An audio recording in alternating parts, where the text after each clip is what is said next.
کہ جب کوئی ایک بندہ فجر کی نماز پڑھتا ہے، فجر کی نماز پڑھنے کے بعد وہ قرآن کریم کی کچھ تلاوت کرتا ہے،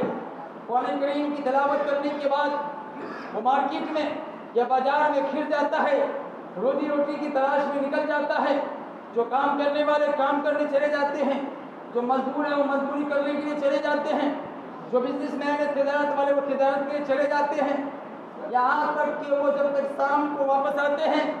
مزدوری کرنے کے بعد اس کو جو مزدوری ملتی ہے 300 روپیہ ہو یا 400 روپیہ ہو یا 500 روپیہ ہو، جو مزدوری ملتی ہے وہ مزدوری لے کر گھر آتے ہیں۔ گھر آتے آتے راستے میں مارکیٹ سے بازار سے کچھ سبزیاں وغیرہ خرید کر لاتا ہے، لانے کے بعد اپنی بیوی کو حوالے کر دیتا ہے، اے میری بیوی یہ سبزی لو پکاؤ۔ اس کے بعد وہ سبزی پکائی جاتی ہے، وہ آدمی کہتا ہے اپنی بیوی سے تم سبزی بناؤ، میں مغرب کی نماز ادا کر کے آتا ہوں۔ مغرب کی نماز پڑھنے کے لیے وہ آتے ہیں، مغرب کی نماز کے بعد وہ جب وہ اپنے گھر تشریف لے جاتے ہیں تو اس کی بیوی دسترخوان لگاتی ہے، دسترخوان میں کھانے لگائے جاتے ہیں۔ یہ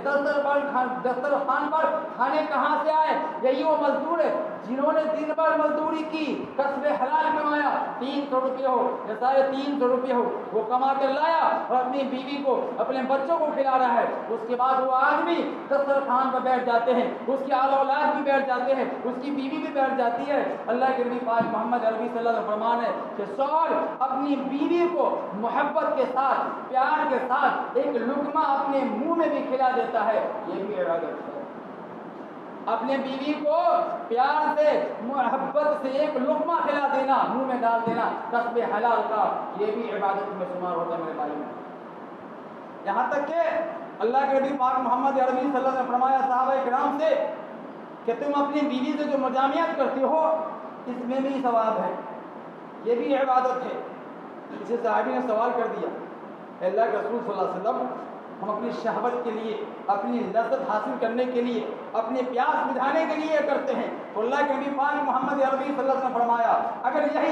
یہی لذتیں، یہی پیاس غلط طریقے سے تم استعمال کر لو گے، زنا کاری کی طریقے سے، بدکاری کر کے، فحشکاری کر کے استعمال کرو گے تو تمہیں گناہ ہوگا، یہ زنا کاری میں شمار ہوگا۔ لیکن اگر وہی چیز کو تم حلال طریقے سے استعمال کرو گے، نکاح کر کے زوجیت میں لے آؤ گے، اس کے بعد اس کے ساتھ جو ہم بستری کرو گے یا مجامعت کرو گے تو اللہ تبارک و تعالیٰ تمہیں ثواب کیوں نہیں دے گا؟ اپنی بیوی کے ساتھ مجامعت کرنے میں بھی یہ عبادت کے اندر شمار ہوتا ہے، اللہ تعالیٰ اس کو بھی ثواب دے گا۔ عبادت کو ہم لوگوں نے محدود کر دیا مسجدوں کی محراب تک، نماز تک، روزے تک،